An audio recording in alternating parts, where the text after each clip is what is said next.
Bonjour et soyez les bienvenus sur Culture Racine. Comme vous le savez, sur cette chaîne, nous parlons de culture et d'histoire. La culture est l'ensemble des interactions que nous avons avec notre environnement qui nous permet d'améliorer, pas dire d'améliorer, mais de transformer cet environnement en sorte qu'il devienne positif pour nous, en sorte qu'il nous permet d'avoir une vie plus harmonieuse.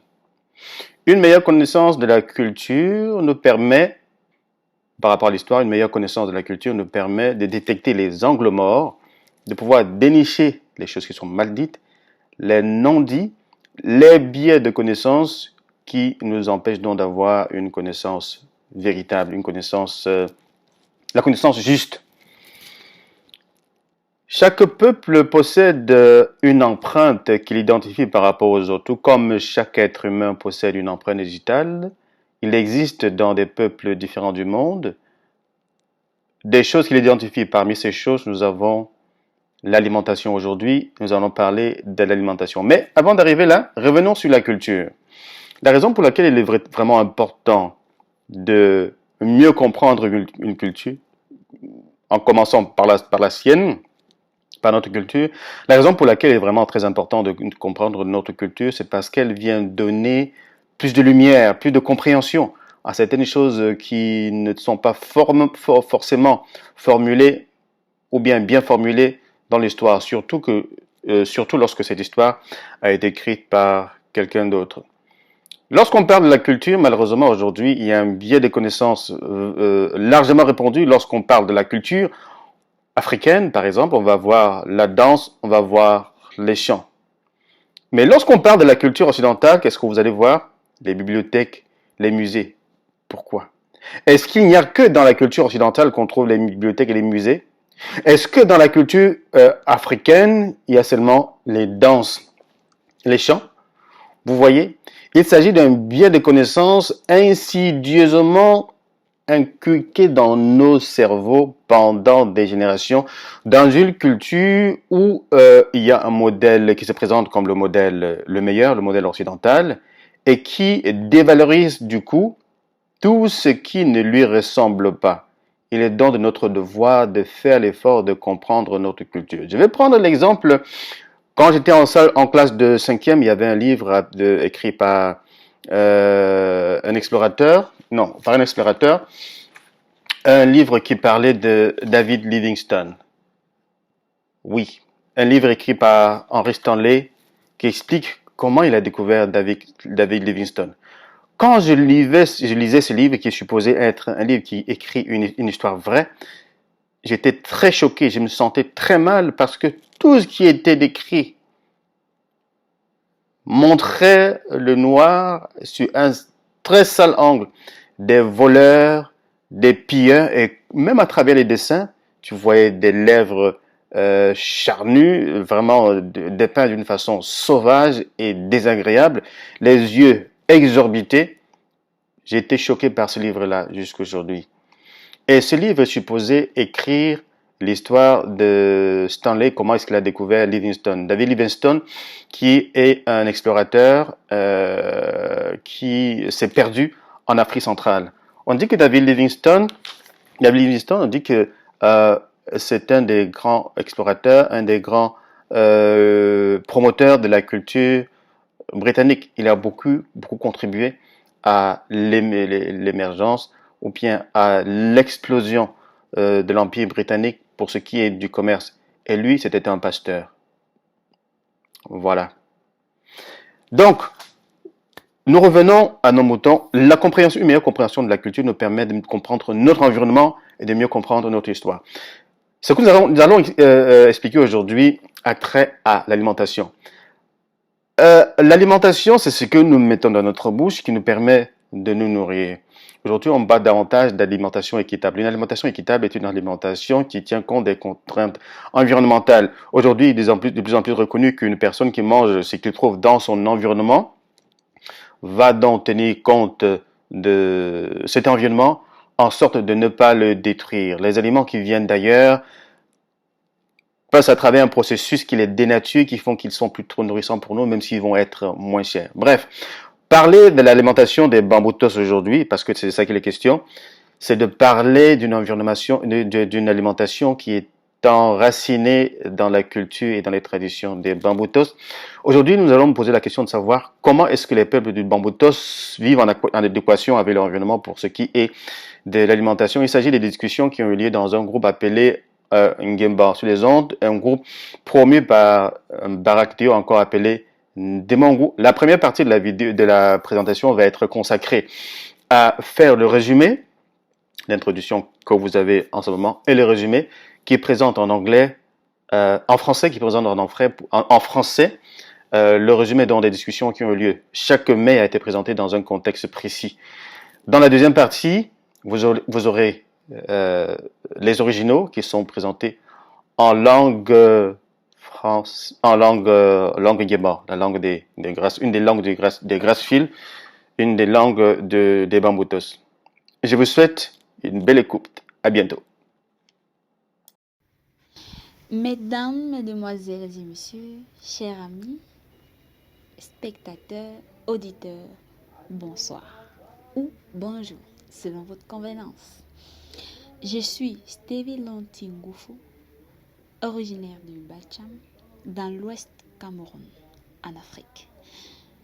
Aujourd'hui, je vais commencer à faire des transcriptions dans le cadre de la culture des Ndiembo. C'est comme ça qu'on appelle ça. Nous allons commencer par le premier thème qui porte sur le repas et les valeurs chez les Ndiembo. Alors, nous allons présenter l'ensemble des repas. Premièrement, il sera question pour nous de présenter tous les repas qui sont faits, en précisant quel repas est fait dans quelle cérémonie et pourquoi. Ensuite, nous allons répondre à quelques préoccupations. Le monde évolue et émerge avec la mondialisation et l'émergence des autres cultures. Comment préserver la nôtre? Comment préserver la culture des Ndiembo afin d'assurer la transmission de ce savoir aux générations futures? Tel est un challenge auquel nous devons répondre. La suite de ce récit permettra d'avoir une idée plus claire sur ce sujet. Alors, parlons des repas. Ceci est un résumé de M. Bianque Sinclair, membre du groupe Ndiembo sur les ondes. Résumé qui a été fait au thème des échanges avec les autres membres du groupe venant de plusieurs horizons du Cameroun, tous originaires Ndiembo, afin de perpétuer la transmission de ce savoir. Alors, pour ce qui est des repas, nous avons le haricot qu'on appelle tinkwe en Ndiembo. Donc, le haricot sauté, tinkwe tout simplement, le haricot pilé, tinkwe jet, le plantain pilé, un kandong jet. Nous avons également le taro avec la sauce jaune ou la sauce noire. On va appeler abua. On a également le couscous qu'on appelle mesanga. On a également le kanchap, c'est comme ça qu'on appelle communément au Cameroun. Mais chez les Ndiembo, on appelle ça ngesangvum. C'est du maïs qui est cuit avec du haricot. Également, on a à côté les mets de pistache. Ici, chez nous également, on a le nji kalem, le nji wisi, ça dépend de l'originalité du pistache. Couramment, on l'appelle le mets de pistache. On a également une pâte d'arachide qui est cuite dans les feuillets du tronc du bananier. On va appeler en Ndiembo nji peli ou moi, tout simplement. À côté de ça, on a également le gâteau maïs qu'on va appeler chez nous le coco. On a également le macabo qui peut être cuit avec les peaux, dans ce qu'on va dire le macabatu de chaud, ou bien le macabo sauté. On va dire macaba mepak parce qu'on a découpé là et tout. On peut également avoir le kwanzap, donc le macabo pilé avec les légumes sautés, ou le kwa tout simplement qu'on appelle communément en français le rabi. Parmi ces différents repas, les repas qui sont utilisés dans les différentes cérémonies par les Ngimbo sont en fonction des cérémonies. Nous allons commencer par la naissance d'un bébé. Lors de la naissance d'un bébé, les repas qui sont faits, c'est le couscous avec le cuit, accompagné des légumes sautés. En Ngimbo, on appelle ça mesangan fu. C'est si important pour la mère du bébé parce que c'est un repas riche en fibres et va permettre de nettoyer le ventre de la mère d'enfant. C'est ce qui se dit communément.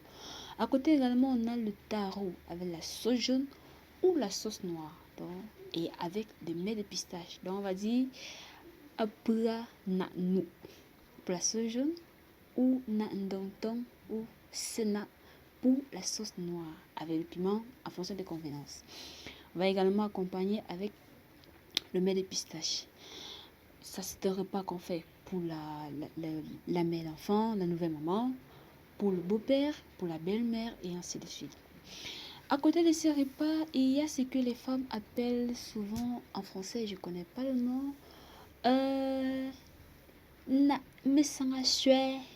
Donc, les femmes d'une réunion pour venir voir un enfant dans le cadre de la naissance d'un bébé viennent un jour particulier, elles vont préparer le couscous avec la sauce d'arachide avec du poisson fumé. Ils vont dire c'est une sauce particulière, donc c'est comme ça qu'on appelle ça. Ça fait une sauce d'arachide avec du poisson. Notons que ces repas sont consommés dans le cadre des visites pour saluer le nouveau-né et tout. Et pour la plupart des sauces qu'on parle, la sauce noire, la sauce jaune, et le cuit contient des épices qui sont importants pour la santé de la mère d'enfant en fait.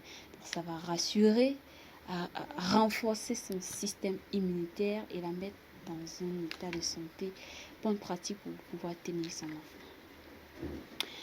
À côté de ça, on a d'autres cérémonies qui concernent cette fois-ci des adultes. Donc, celui qui est grand, en âge de se marier, des hommes en fait. Il y a, on appelle la cérémonie pour déposer la chaise. En patois, on va dire, en Ngimbo, on va dire, tchoropo. Voilà. Là, il va avoir du taro avec la sauce jaune et des mets d'arachide, comme j'ai dit tout à l'heure, l'arachide qui est cuit dans les feuillets du tronc du bananier. On va également avoir de la chèvre, la viande de chèvre qui est cuite dans de l'huile rouge et partagée. Donc c'est une chèvre qui est offerte en sacrifice et puis sa viande est cuite dans l'huile rouge pour être partagée. Maintenant, dans le cadre d'un mariage, que ce soit la demande du mariage, que ce soit les fiançailles, que ce soit la dot proprement dite, la plupart du temps, on va avoir affaire au taro, toujours taro avec la sauce jaune, avec le pistache. On va également avoir des arachides grillés tout simplement qu'on va accompagner avec de la cola. Maintenant, quand quelqu'un meurt lors des lamentations, on va faire ce qu'on appelle le konchap, comme j'ai dit tout à l'heure, des sanvons, donc du maïs qui est bouilli avec du haricot lors des lamentations, pour remettre les forces, parce qu'on ne peut pas pleurer sans manger. Maintenant, quand plus tard on veut commémorer la mémoire de cette personne, chez nous les Ngimbo, on va dire, on va appeler la cérémonie et le ou le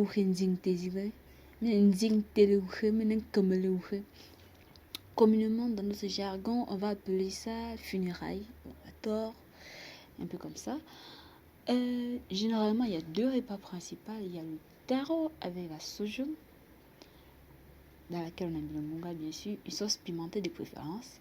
On va également faire le condré avec la viande du porc. Donc, on va mettre ce plantain-là, parce que le condré, c'est le plantain qu'on fait avec la viande du porc. On va mettre ce plantain-là préférablement dans un panier pour donner au père. Maintenant,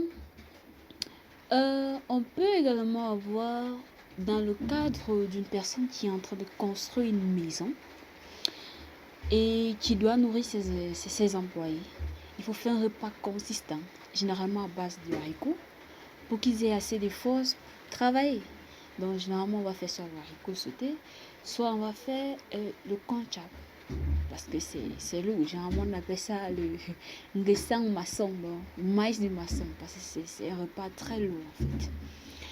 À côté de ça, on peut également avoir des cérémonies qu'on a dans les lieux sacrés. Dans cette cérémonie, bien évidemment, il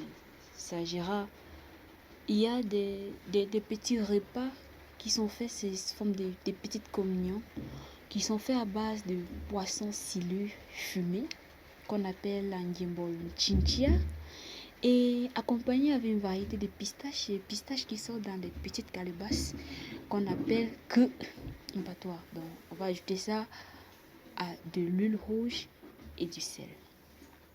Pour ce qui est des boissons, chez les Ndiembo, la plupart du temps, il s'agira du vin blanc. En Ndiembo, on va dire Meloula ou Melonkra. C'est du vin du raffia, en fait. Oui. Consommer sucré ou avancé, chacun consomme à sa convenance. Que ce soit dans le mariage, dans le deuil, des cérémonies de commémoration, dans les lamentations, dans les lieux sacrés, le vin blanc. Maintenant, il y a des repas qui sont des repas qui n'interviennent pas dans les cérémonies parce que ce sont des repas qui ont été importés.